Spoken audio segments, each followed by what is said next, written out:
my body was preparing for her entrance into the world. And the next contraction, her head came out, and then one more contraction and her body was out. And it makes me emotional. I love it because Yeah. it was just such an amazing moment. Mm-hmm. And to not be told what to do and not be told like, okay, you're at a 10, it's time to push, was, I can't even explain it. I just felt like so empowered, like my body Mm-hmm. knows what it's doing. And it was like Yeah. in that moment, I'm like, this is so amazing because I didn't push, like my body literally pushed her out. Mm-hmm. It was, yeah, just incredible. And so she came out, my husband picked her up out of the water and put her on my chest. And I just started sobbing. And I'm like, we did it. We did it. Like, I just kept saying that. Like, I felt so strong. And it was just the most empowering feeling. And just realizing I'm like, this is how it's supposed to be. Like, this Mm-hmm. is how, like, God intended labor and birth to be. And it was so beautiful. Hey, you're listening to Empowered Births at Home with me, Esmeralda, the home birth doula, as your host. I am a mama of three, fellow home birther, and entrepreneur. I am completely obsessed with birth, more specifically, home birth. And this is a podcast where women share their empowering home birth stories, along with the journey that led them down the path to home birth.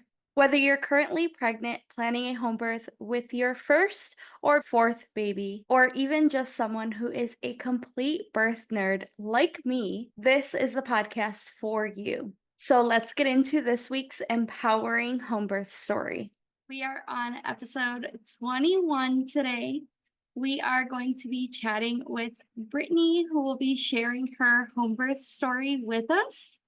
So let's go ahead and bring Brittney on. My name is Brittney. I live in Mesa, Arizona, and I'm a stay-at-home mom to my 4 daughters. I have a 10-year-old, an 8-year-old, a 3-year-old stepdaughter, and then an almost 4-month-old. Oh, wow. That's a lot. I have three, so Yes, it is. It is. almost a Okay. yeah. So how many home births have you had? I've had one. One? Okay. So, yeah, my first two, I was induced and they were hospital births. And yeah, it just wasn't the best experience. And so it really Mhm. got me curious about like home births and midwives. And I'm so glad that I did that for my third baby. Yeah. Was there something kind of specific after your first births that made you think about home birth? Do you remember like any light bulb Yeah. moment?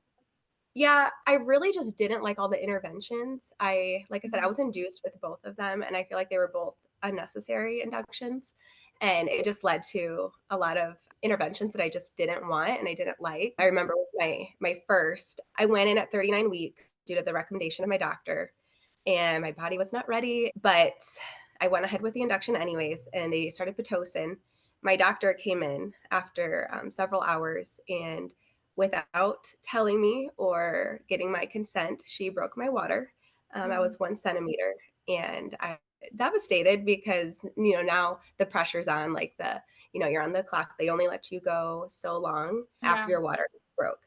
And I just remember being like in shock because she was basically saying that I was taking too long Mhm. and she wanted to speed things up, but I was never talked to about that. I did not give my consent. And so it wasn't, I guess, like a horribly traumatic experience, but it was still something that I just really didn't like how they handled that. Yeah. And then with my second, I wanted to avoid induction at all cost, but I went to 41 weeks, and my doctor at the time said that like legally she wasn't allowed to like let me go past 41 weeks, and I was devastated. I spent the whole like last week of my pregnancy trying all the things to Mhm. put myself into labor. I did not want to be hooked up to a machine and have the Pitocin. It was just definitely, I felt like I was almost like robbed of that experience of going into natural labor. Yeah. But that's just what, I went along with it because, of course, in my mindset was like, well, doctors know best. If there's risk, I don't Mhm. want to take any risk. And, but I really just, I didn't like it at all. The contractions were very hard and painful so quick. Like there wasn't Yeah. any time to child, slowly progress. And then I remember after her birth, I had her on my chest after she was born, and they took her off and they said, "We need to put her on a warmer." And I remember thinking, "I'm a warmer. Like, what are you talking about? Mhm. Like, why are you taking my baby? Like, she's fine." But they had to put her under the little warming machine that they had there. And then they just kept coming in at night, like every 2 hours, and they'd wake the baby up. Mhm. And they would like undress her and like get her cold because she was sleeping. And they're like, she has to eat, she has to eat. And nothing felt natural about it. Nothing felt, I don't know another word for it, just nothing felt natural about these hospital births. Yeah. There's new staff coming in and out, and all these people touching the baby, and I'm like, I don't even like know who you guys are. And it seemed very like, I felt like just like a number to them. It was just like, okay, it's been 2 hours. Like, she needs to eat. And I don't know. I really didn't love it, to be honest. And I thought I wasn't going to have any more babies, but Okay. the Lord did bless us with another one. And so this time I was like, we are definitely having a home birth. That was definitely like my heart's desire at that point, because I just felt like if I went with another OB, it would be the same thing. They'd be pressuring me and pushing me into unnecessary interventions. And I just didn't want that pressure. Yeah. And so I brought it to my husband, and thankfully he was so supportive and was like, "Yeah, I trust you 100%. Like, if that's what you want to do, Mhm. that's what we're going to do." And so it was great. So early on in the pregnancy, I connected with a local midwife, and it was just the best decision I ever could have made. Yeah. Did you know anyone else who had a home birth, or did you just kind of like stumble upon it on social media, or how did you kind of even think Yeah. about it?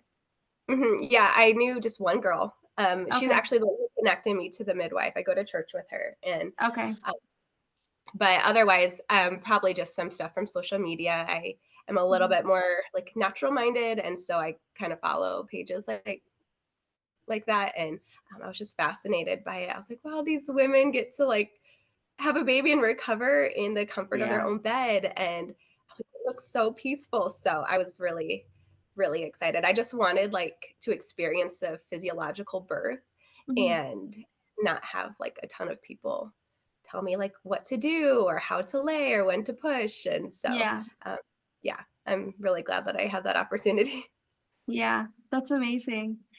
And did you notice any difference when you started with the midwife from those appointments and the ones previously with your OB? Oh, it was night and day, night and Mhm. day. My midwife is amazing. I feel like she has become my friend, like, Mhm. not just my midwife. The visits lasted usually about an hour, and we would talk about all the things like our kids, our home life, our hobbies, everything. She really took time to get to know me, and not just like physically with the baby, but just like mentally and like where I'm at and emotionally. And it was just incredible. She truly would just make me feel like we were just friends, like catching up and talking about our day, and it was great. Yeah.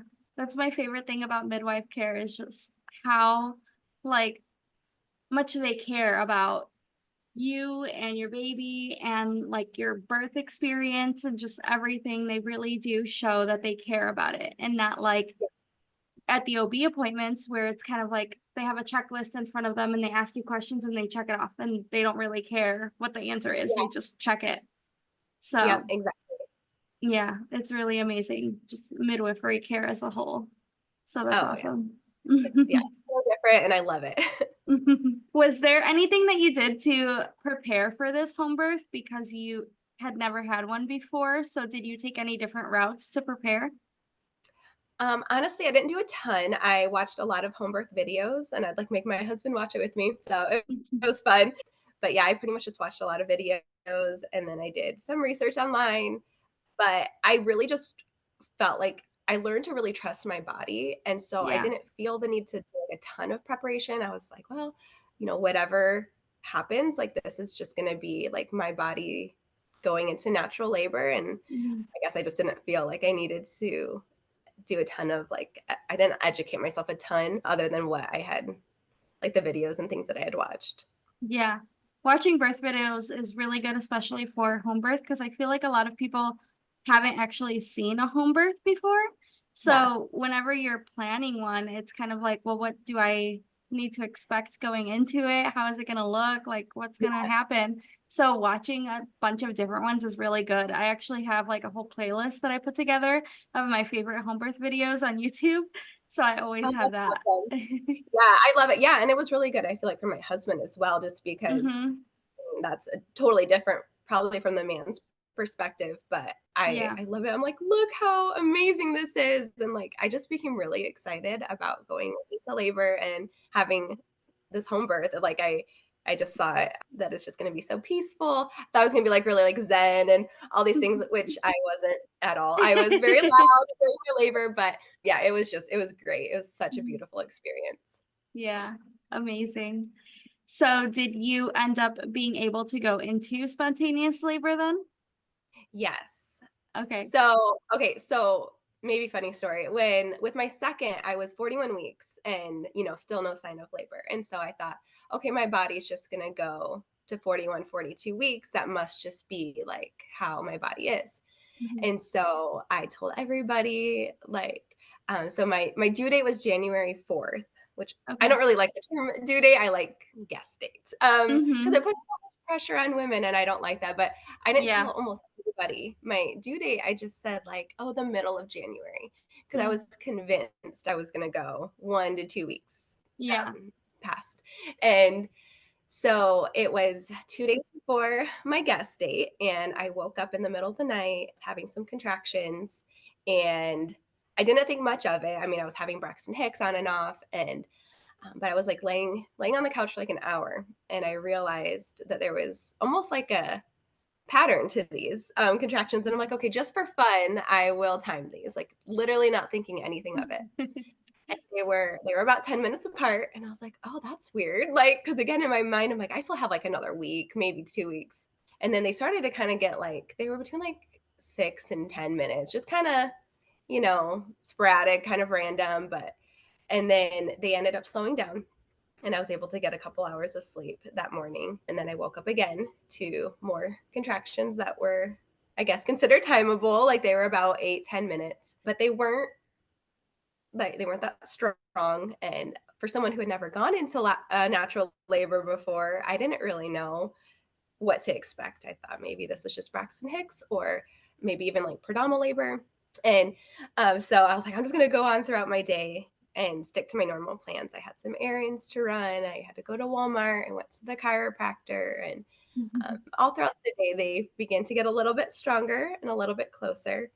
And I was still not confident that I was in early labor just because, like, mentally, I just was so prepared that I was not having the baby this week. Like, I don't Yeah. know. It's so looking back now, it's funny because 'cause I'm like, "I should have known," but I ended up texting my friend, the one who had home births, and, Mhm. I told her what was going on, and she's like, "Well, it sounds like you are in early labor." I was like, "I don't know." And she's 5 just in case, and so I do, and I ask her, I'm like, "What do you think? Like, do you think I'm in labor?" And she's like, "Well, it does sound like it," but she's like, "It's still early, so just, like, rest and hydrate and keep me posted." So, I did, and I was in early labor for about 15 hours before I, like, accepted that I wasn't this was true labor, and, Yeah. which is so funny to me. I can't believe, like, looking back, I'm like I mean, even when they were progressively getting closer, like 5, 6 minutes, I was still like, "I don't know." Like, I'm, like, cleaning my house and doing all these things, and then they just continue to get closer. Took a bath, and I always heard that, like, if you take a bath and they slow down, like, maybe it's not the real thing, but nothing Yeah. helped, and so it was around so they started at, like, 3 AM, and then around, like, 8 or 9 PM, that's when they were really picking up, and I had to I'd like cover my face through their contractions, like try and almost hide like they were getting more intense. And so I'm keeping my midwife posted and updated the whole time. And she lives like 5 minutes away from me. So I told her when they were about 5 minutes apart and intense. Like they would some of them would like bring me to my knees. They were really, really strong. Mhm. And so she's like, okay. She's like, let me know when they're about 3 minutes apart. And Mhm. so I labored for hours, and they were finally about 2 to 3 minutes. And I told my husband, like, you need to call her. I need her here. Mhm. And she showed up within 5, 10 minutes. And then she told my husband it's time to fill up the pool. And so he was applying counter pressure. She took over for him and he started filling up the pool. And I was moaning very loudly. There was just deep like roars of just I was in like so much pain. And one thing I will say, one thing I really loved about my midwife is that she was very hands off, but in the best way. And I hope that that doesn't sound bad, but I didn't know there was no cervical checks, so I didn't know like how far along, like or how far dilated I was. Mhm. And I love that. So the whole time I'm in labor, I'm literally just like I'm not focused on a number. I'm not like Mhm. discouraged because I'm not progressed so far. Like I just really let my body do everything. And I Yeah. love the freedom that I was able to like move around and do different positions in my home and on the couch. It was great. But when they got to be about 2 or 3 minutes, the tub was filled up. She's like, okay, it's time to get in. And I'm like, I can't move. Like any movement felt like I was going to die. Like, I don't know. It was so bad. And so, of course, she helped me in there. And I was on my knees with my arms like over the edge of the tub. Yeah. And it was really, really intense at that point. They started getting almost like back to back, Mm. maybe, maybe a minute apart. It just felt like they just kept coming and coming. And Yeah. I'm like, oh, it has to be like, we have to be at the end here. About 30 minutes after I got in the pool, my water broke. It was very forceful and I yelled out, my water broke. And I was so excited. I could feel her descending and getting really close. And so I look at my husband. I'm like, we're about to meet our daughter. And it was just Mm. such a sweet moment because I'm like, she's coming like so, so quick or Yeah. so soon. I could just feel it. Um, and then I had another really painful contraction. And then my body stopped. It was like I don't know if that's like normal or like typical, so to speak, but like my contraction stopped, my whole body like relaxed, like my muscles relaxed, and I just had like 2 minutes of just slow breathing, which was Mhm. so nice, but I hadn't felt a break like that in several hours. And so Yeah. I'm just taking advantage of it. I'm just like, okay, I just kept breathing really slow. And little did I know that was my body was preparing for her entrance into the world. And the next contraction, her head came out. And then one more contraction, and her body was out. And Mhm. it makes me emotional. I love it because Yeah. it was just such an amazing moment. Mhm. And to not be told what to do and not be told, like, okay, you're at a 10, it's time to push was I can't even explain it. I just felt like so empowered, like my body knows Mhm. what it's doing. And it was like Yeah. in that moment, I'm like, this is so amazing because I didn't push, like my body literally pushed her out. Mhm. It was, yeah, just incredible. And so she came out, my husband picked her up out of the water and put her on my chest. And I just started sobbing. And I'm like, we did it. We did it. Like, I just kept saying that. Like, I felt so strong and it was just the most empowering feeling. And just realizing I'm like, this is how it's supposed to be. Like this Mhm. is how like God intended labor and birth to be. And it was so beautiful. And then I think it was about an hour before the placenta was delivered. And then my midwife and my friend, she was here and they helped me get cleaned up and upstairs. They made me breakfast. They cleaned up my house. Like everything was spotless. I couldn't believe like they did so much. Mhm. And just to have like that first hour of like uninterrupted time with just my husband and the baby, and we got to breastfeed, or well, not we, I got to breastfeed and just have these sweet moments with her. And then they, of course, came up and they did the newborn exam right at the foot of the bed. Mhm. It was just absolutely amazing. And I would do it all over again in a heartbeat. Yeah. Wow, that's so beautiful. Your story is just so amazing. I love Well, how you thank you. kind of said, you're welcome. I love how you touched on how you felt afterwards. because probably in the hospital you felt like they had the authority over you, and Absolutely. like you didn't have any of that authority. It wasn't you doing anything, it was all them. Yeah. And I feel like they use wording to kind of make you feel that way too, especially when women have like a C-section or something. They're like, "Oh, thank God we did this," or "Thankfully we were here. Good thing Yeah. we're here to help you." And so they always kind of make it about them, that they were the Mhm. ones that did everything, not us as women, that we didn't really do our part to give birth. Right. And the Exactly. whole like, oh, you're not progressing fast enough too, also makes us feel like, oh, well, our body's not doing what we're supposed to be doing. I can't do this. So it Yep, always exactly. feels, yeah, like degrading or belittling us. And that doesn't feel good at the end of giving birth. Like you're supposed to feel that empowering feeling. And usually at hospitals, we don't feel that because of the way that they kind of just talk about everything and the way they try to push how fast it's supposed to happen. So, yeah, I love that Yeah. you touched on that. Oh, yeah, it was incredible. I even told my husband, I'm like, "Can you be addicted to, like, giving birth?" Like, I'm telling you, it felt so good that, I would literally just do it again and again. That oxytocin high is Yeah. it's real. Like, for Mm-hmm. weeks and weeks, I just it just felt, like, magical and just so amazing, and Mm-hmm. yeah, I have no regrets. Yeah. That's awesome. Also, the little break that you talked about, how you said like you're not sure if it's normal. From a lot of home birth stories that I've heard, it is very normal for that to happen. It usually Okay. doesn't happen in the hospital.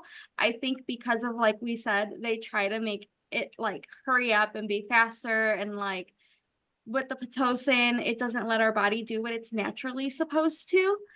And I've seen it too in a lot of home births that I've attended, is that like right at the end when you think like, oh, this is transition, the baby's about to come right now, there's like a small little break. And the mom's like Mhm. falling asleep because there's no contractions and she's so tired. And then right Yeah, after that break is like, oh, the baby's here. So it's really cool to see that's how our body incredible. works. Yeah. And our body's just Yeah, like, you need a little bit of rest, just like get yourself together and then we'll yeah. have this baby. So that's really Yes. cool.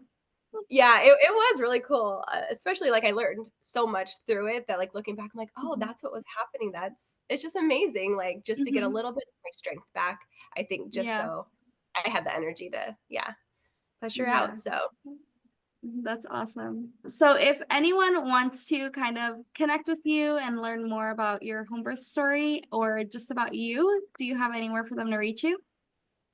yeah, I have an Instagram, it's, Brittney Rose 26.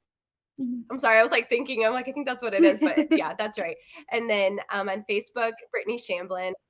Yeah, Okay. so I'd be happy Okay. to tell my birth story, to anyone who wants to listen. I love reliving it. I think it's just so Yeah. it's so fun. Like, I wanna talk about it all the time. Mhm. Yeah, I know. Obviously, my shirt, I'm like, I'm introverted, but I'm willing to talk about home birth because Yes, yes, I love it's it. my favorite topic. So I Right? get it. Mhm. Well, Yes, thank you same so here. much for sharing your story with us. It was amazing to hear. Oh, well, thank you so much for having me on.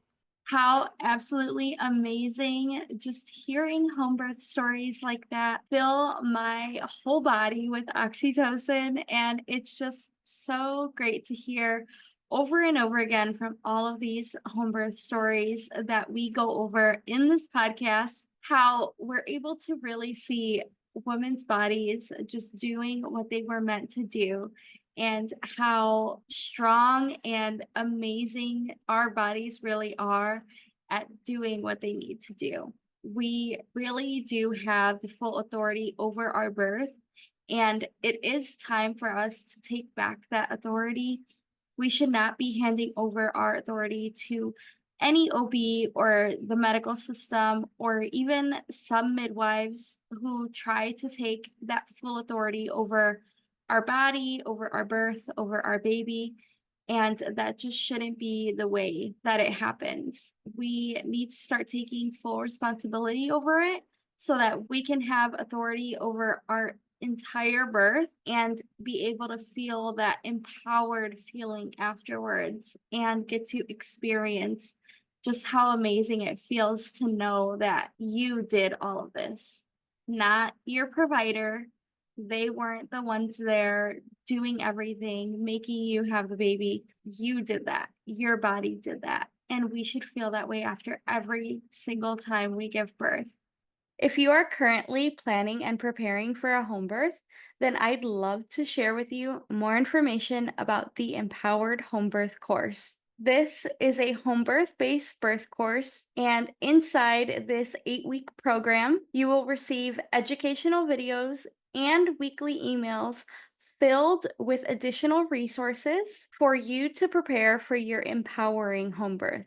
Once you purchase the course, you also get perks such as access to my entire resource library and private community chats. To enroll, click the link in the show notes and get started on the journey to your empowered home birth. Thank you so much for listening. If you enjoyed this episode, I'd love for you to share with any family or friends who may benefit from these empowering stories. Also, don't forget to leave a 5-star rating and review to help others who are searching for this information find this podcast. I'll see you next week for another empowering home birth story.